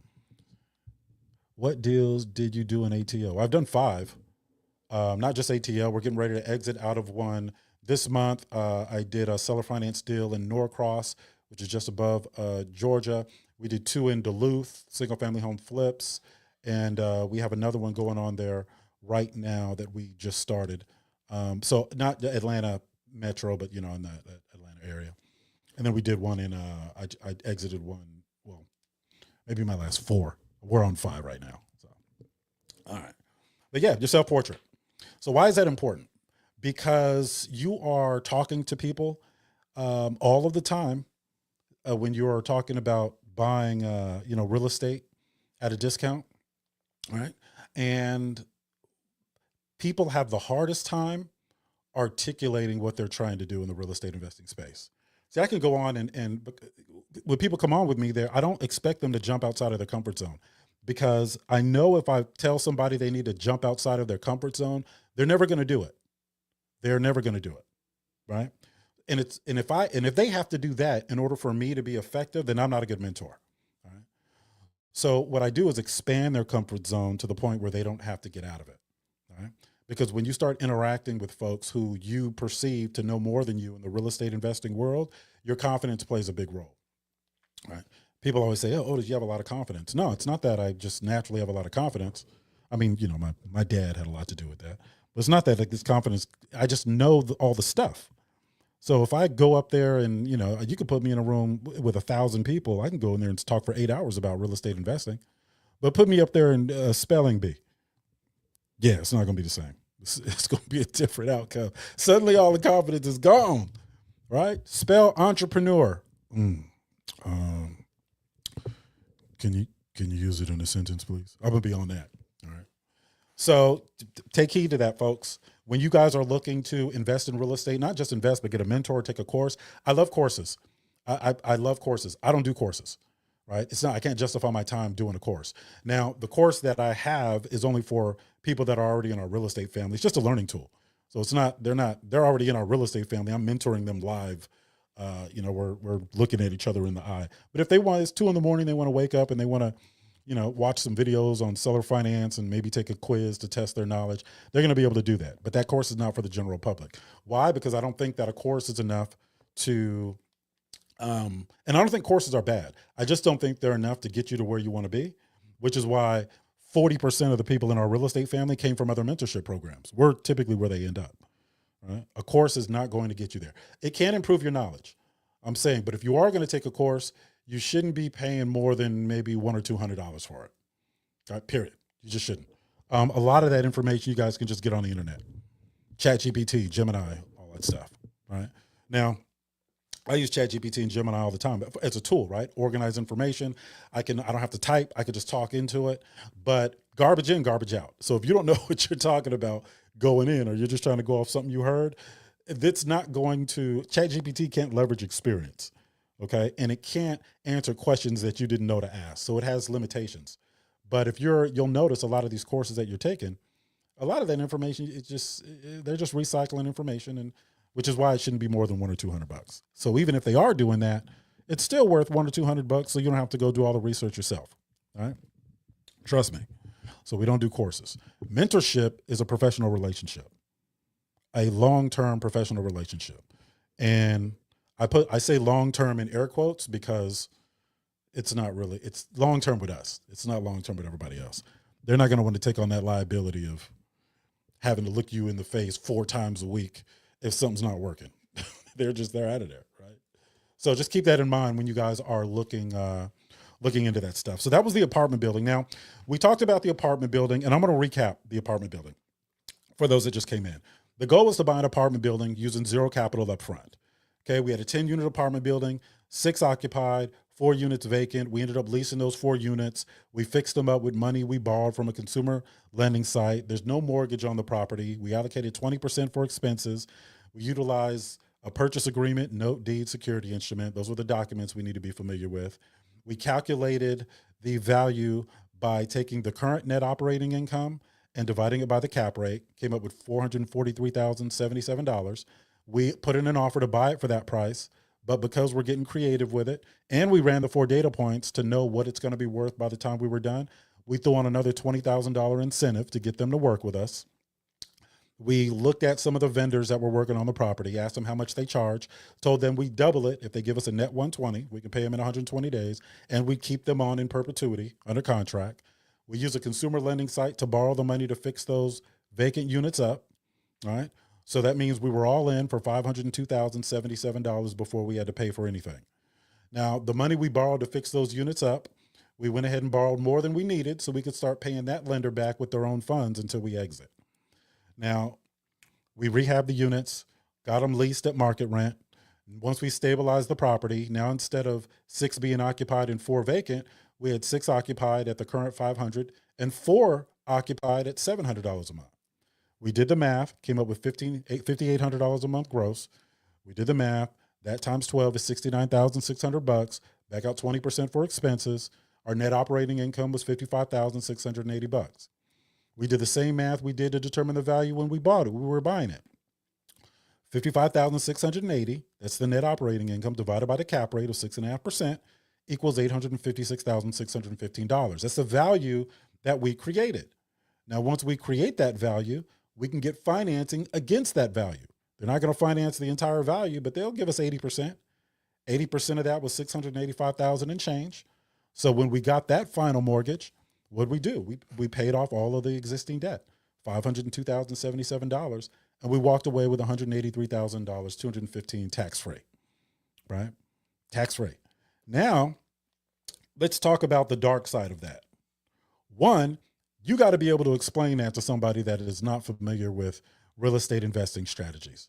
Two, you've got to make sure that the cost of any money you borrow, even especially on your exit, on that cash out refinance, the monthly obligation has to be less than the income that the property generates. So this may have been a great deal at 4% interest, maybe not at 8% interest. So you have to look at that, right? You also have to look at things like, you have to understand how to underwrite these deals and understand that there are going to be costs associated with your ownership that wasn't a cost associated with previous ownership, or it was, but not the same rate, like property taxes. You have to understand how property taxes work. It's going to get reassessed based on the current value when it changes hands. So when that property goes from the seller to you, they are going to reassess it. You have to calculate all of that to determine what your cash flow situation is going to look like. Also understand cap rates can be manipulated. I explained a cap rate is the relationship between a building's net operating income and the income that it generates, or net operating income and its market value. Sorry, that's a cap rate. So if a building had a net operating income of $30,000, it sold for $300,000. We consider that the market value. $30,000 divided by $300,000 is 10%. 10% cap. That can be manipulated. Cash flow cannot be manipulated if you do the proper due diligence. Cap rates and net operating incomes can. Net operating income can be manipulated by things like deferred maintenance. So if they've been deferring maintenance, for example, let's say that they keep getting a lot of backups, right? And this is something your mentor in the multifamily commercial space is going to force you to look at when you're considering a deal. Let's say you're going through the due diligence, you're looking at all the service requests, and you see they got to keep snaking drains.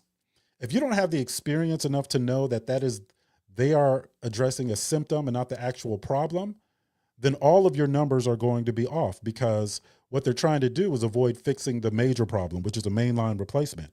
And on a 25, 30 unit building, that could be a $25,000 situation.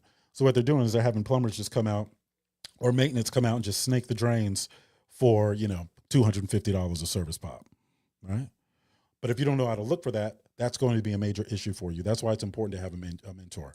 Also, we only rehabbed in this example 4 units, okay?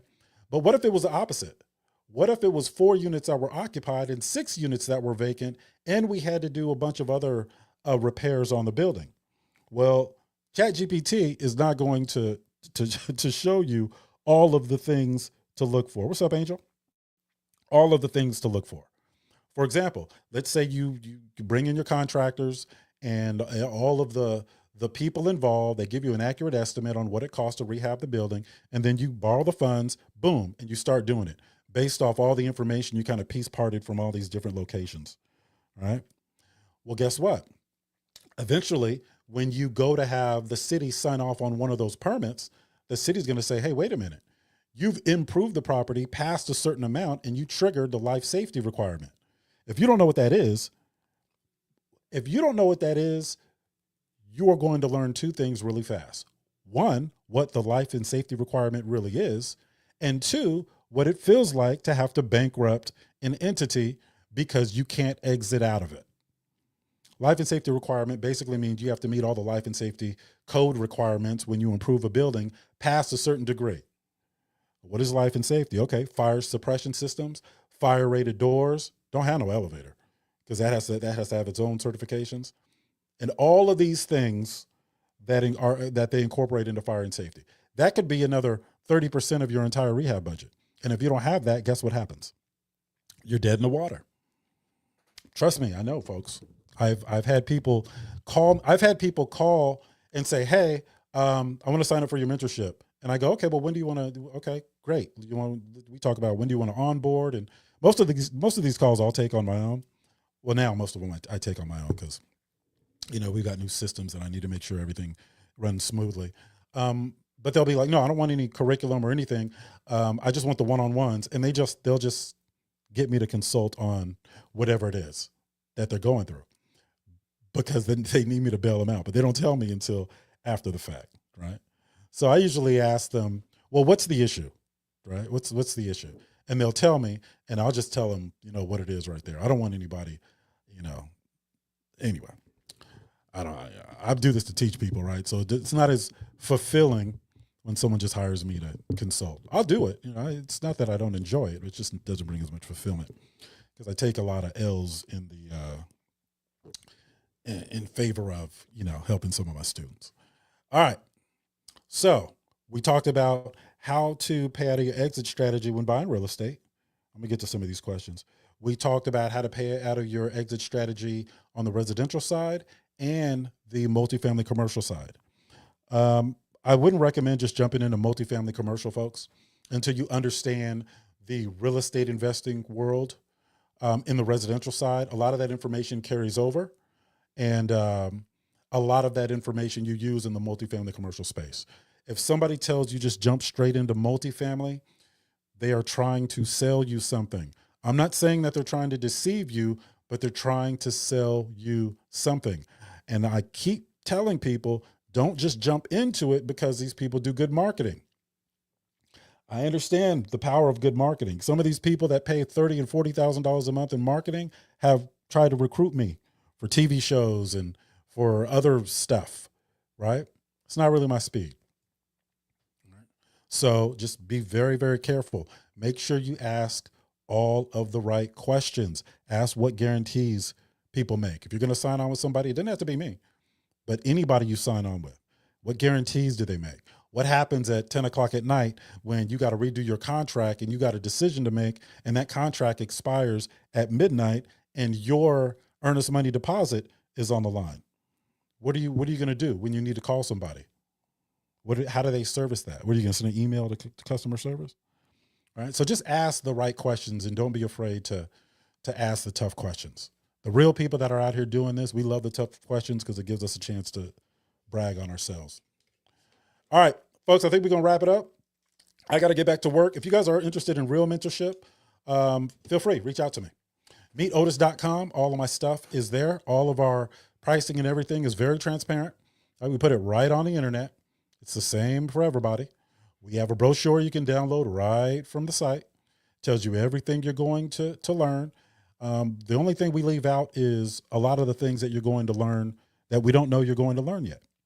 Because if it's my job to turn you into a real estate investor, everybody's situation is different after we go over the basic curriculum.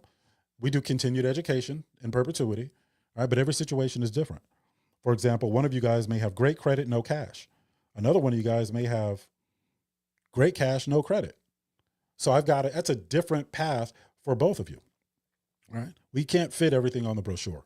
My one promise is that I will turn you into a seasoned real estate investor. That is a guarantee. I will put that in writing until you physically tell me I don't want to be a real estate investor anymore. I will always create a space for you to come back in and get, whatever training you need for your situation. That being said, any other questions? Let me see. I'm going to scroll. We got a couple platforms going on. Let me see. California is really expensive. Absolutely. Absolutely. No, it's not just expensive. You get no value for it. Okay. Yeah. Let me see. All right. Actually more intrigued with commercial deals all the time. Yeah. Commercial deals that's kind of my, it's kind of in my DNA. Okay. That's kind of my DNA. I had to, I went back in the multifamily commercial industry after the real estate market tanked. I lost everything. Bankruptcy, it was everything. And I'm not talking about everything. I'm talking about everything. I'm not talking about, I lost everything. So we started flipping houses. I didn't have the gas to get to the house to flip. So I'm talking everything. And, what was I going to say? Oh yeah. So I went back into the multifamily commercial industry. I had to start at the bottom. I'm talking about making $15 an hour plus commissions, leasing apartments. Like that's how bad it got. And, I ended up first of all, God always put you he don't always tell you what he's doing, but he'll be working on something in your favor. And he doesn't always send you the memo. So all you can do is approach adversity with a positive attitude, knowing that something is going something's going to come out of that. And I didn't think that I was going to be teaching people at this scale how to invest in real estate because I didn't think that people were interested. This is just my life. This is just normal to me. Right. And I was able to, I didn't think I was going to be in the multifamily commercial industry that long. I was like, yeah, as soon as this real estate market bounced back, I'm out of here. And then, but that wasn't the path for me. I ended up staying and, I was a leasing consultant at $15 an hour. This is after making, I wasn't even heavy investing back then. This is 2 decades ago. So I was, $15 an hour. And then I became assistant manager making $19 an hour, but they included my housing. So that helped a little bit. And then I became a manager of a small property, and then a manager of a larger property, and then a manager of a massive property, and then senior manager of a massive property. And then I skipped district manager and went to regional manager. And, years later, that's where I ended up leaving at the corporate level. And at the time that I left, I had already made my first million and I was still at the job. Like my job, they could have not paid me for a year and I wouldn't even have noticed. Like that's how good things. I developed other businesses while I was working. I still gave them 45 hours a week. I was teaching, I was mentoring people during this time, running a brokerage, all of the things, the whole 168 hours in the week, I was using them all. I sleep 42. Right? So, a lot of these things I didn't know, a lot of these things that I was going through. And it wasn't just multifamily commercial. Like I was a notary public, I was a realtor, I was a mortgage broker during this time for 13 years. Like all of the things having to do with real estate, I was just trying to survive. And I didn't realize that one day that I was going to have to teach this stuff. Not have to. I was going to choose to teach this stuff. And everything just came, full circle. Happened to be on a conversation on Clubhouse one day. I guess I'm not going to say who the name is because you can look at my profile and see who invited me. Can you still do that on Clubhouse? You look at your profile and see who brought you on. And I was sitting back listening. And again, you guys, real estate is my entire life. My father's been he's a real estate broker in the early 70s. He got licensed in 71. Like his license number has 2 zeros in front of it, right? So this is my entire life. So when I hear people talk about real estate, I can tell who's blowing smoke and who's not. I can tell who's new to it and that it's flocking and who's flocking to certain terminology to appear as if they know more than they do. I understand all the energy in it, right? And I remember talking I was just in the audience, and these folks were up on stage, and they were talking about all these gurus talking about you can buy a house for no money. Oh, that's it. They're scam artists, and I'm like, okay, well, clearly these guys aren't who they say they are, because one, just how they present themselves in general public tells me they're not really doing much because they don't have. You got to really be careful in how you present yourself in the general public. Like you don't hear me cursing and stuff on here. Like I cringe when other people curse. Outside of here, I'm an ex-sailor. I will cuss like a sailor. But there's a time and a place for everything. And when people don't present themselves in a particular manner, I know that they don't have a lot that they're worried about losing because that's a major branding issue. But they were talking about this stuff was a scam and this and that. So I came up on stage and said, hey, it's actually not a scam. And I wasn't trying to be rude. I was like, no, it's actually not a scam. They've been doing this for a very, very long time. Buying property for, and just paying out of your exit strategy, not needing anything up front. But also, I explained to them that, it's not always that easy. There's it's nuanced, right? There's a lot of variables that can impact whether or not you're successful in doing that or not. And they said, all right, well, we'll give you 10 minutes. Explain it in 10 minutes. I said, I could explain it in 3 minutes. I just got to talk fast. So you're going to have to listen faster. So I started explaining, and I think it was like a minute and 58 seconds. They just kicked me out the room. So I started my own room, and I was like, hey, if you guys really want to talk about, I wasn't selling anything, right? there was no 4 Data Points Academy, right? But so many people gravitated towards it. I said, okay, well, let me just give them something that they can go protect themselves so they don't get conned by these jokers that I was just in a room with. So I developed the guide, the 4 Data Points Academy guide. And it was teaching you how to assess a deal, and I would give it away for free. And I would always get invited to speak at these events, these real estate events. And I would have that in my phone because if anybody was interested in getting into real estate, I could say, here, just take this and master that. And in the beginning, it didn't even have my contact information on it. So you couldn't get back. I wasn't selling anything. I was just trying to protect people. And then the demand grew and grew and grew. And I said, okay, well, look, let me just teach people the fundamentals. I'll take them through 7-8 weeks and boom. So I at least know that when they finish that, they'll know what they're doing out there. And then if they have any questions, they can just come back. And then it morphed into something else. And then I had to continue. It just kept growing and growing and growing. And we didn't do any marketing. The only marketing we did was people that were in our program saying good things behind our back to other people. So people were just coming, right? And we didn't have any, we're going on year 5, but we didn't have any recurring costs. So the only way we could survive was, adding value to people, right? Because look, you mess up one time. I'm gonna go to Clubhouse now. I know folks listening on TikTok. I'm gonna go to Clubhouse now. Y'all know when somebody mess up, how they get dragged across these rooms. You see somebody, put a 1 in the chat on Clubhouse if you didn't see somebody on top, and then the next thing you know, there's a whole room about them embezzling, like whatever it is. I didn't see it a lot. I didn't see it a lot, and there's a lot of con artists out there. I get it.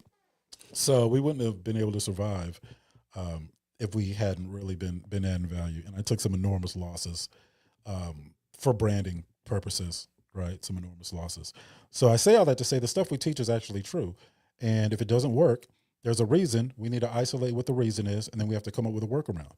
And again, it's not that it doesn't work, right? If I teach you how to change a transmission and you know how to change a transmission, and then you go out there and nobody wants to pay you to change a transmission, I did my job, right? So if you're sitting on the couch or whatever, you don't want to do anything, there's nothing I can do. But we're always looking for the thing that doesn't work, right? We're looking for whether it's a process, whether it's the way we distribute information, whether it's how we respond to people, but we're always looking for that thing. And I think being obsessed about focusing on things that don't work, I think that's why we've been able to develop into what we are. So a lot of cool things to come, man. A lot of cool things to come for Data Points Academy. We call it a real estate family. The reason we call it that is because we do a lot of things that you're not going to find in our brochure, right? If I'm meeting with people and they're coming to the weekly roundups every week, even if they're not actively doing the deal, and I see that there's 5 people, hey, I got 5,000, I got 7,000, hey, I got like 12,000 for my tax return, hey, I got 8,000 from, all right, well, no one can really, I'm based in the San Francisco Bay Area, but all my office addresses are at my attorney's office in Las Vegas, Anderson Advisors. So I'll put them together. I say, okay, look, let's just go flip something. So I'll go, this will be a good learning opportunity. People are stagnant, right? So let's go ahead and get people energized. Everybody put your money in the pot. We'll go ahead. I'll have the consultants put an entity together. We'll draft an operating agreement. Everybody will sign it. We know all the rules. Matter of fact, here's a guide that I want everybody to read before they join so we can manage expectations. I'll lead the entire thing. I'll take an acquisition fee, $5,000, because I'm the one that has to fly out there multiple times, right? And then I'll take 10% off the profits. And then this is not something I put in writing, but if we get too close to breaking even, because you're not going to hit everyone out the park, then I'll give my 10% back to the group. We're doing a deal right now that everybody else is, it's coming too close to breaking even. I gave up my 10%. I'm probably going to be in the hole about 5,000 when it's all said and done. But look at all the experience everybody got with that. Now, when they go on their own and do something, they have the experience. They've got one under their belt. And that operating agreement and closing statement is their evidence of that. We don't put that stuff in our brochure. That's just something that was an opportunity for our real estate family to get together and do some stuff. So that's the part that we don't share because there's an enormous amount of liability. And, I took on, I think Q4 of last year, I took on a little more than I should have. And it hurt me financially. Right. And that was for the benefit of other people. So we got to be really strategic in how we do that. But yeah, 4 Data Points Academy, that's what it is. Folks, we're going to wrap up. I think everybody on Clubhouse, you guys can see that link up top. That's for entrepreneurs. We started this conversation talking about the entrepreneurial stuff. I'm flying in every possible consultant you would need, even your funding, even the funding. We're even going to take care of your funding. So if you're starting a business, at least go to that and just download the brochure. I'm not saying sign up for it. Just download the brochure to see what we're going to do. Because if you are really starting a business and you're really serious about starting a business, I'm not going to have to tell you anything. You just see what we're going to do and you see if that interests you. If not, no worries, no hard feelings. I will be back on at, I think I'll go Thursday, 9 a.m. I'll probably open up a Clubhouse room too. That being said, folks, we are out. All right. We are out. All right, Clubhouse. You guys enjoy the rest of your day. Let me see, make sure. All right. All right. We're good there. And we are going to stop the live stream. Instagram, YouTube, Facebook. You guys enjoy the rest